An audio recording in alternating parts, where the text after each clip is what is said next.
Kwa mfano, miongoni mwa watu kata tamaa akhira ni watu ambao wametoa nafsi za wenzi wao duniani bila ya makosa ya kuuawa, walioua au wakatoa msaada wa kuua japo kwa nusu ya neno.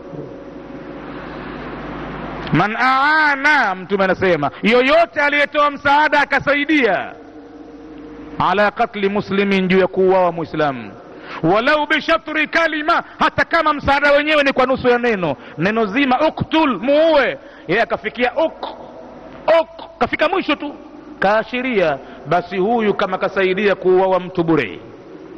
Wachilia mbali aliyovurumisha risasi ya moto kumpiga mtu, wachilia mbali aliyoinua upanga kamwekea mtu kichwani, wachilia mbali aliyoweka sumu kwenye chakula kamtilia mtu.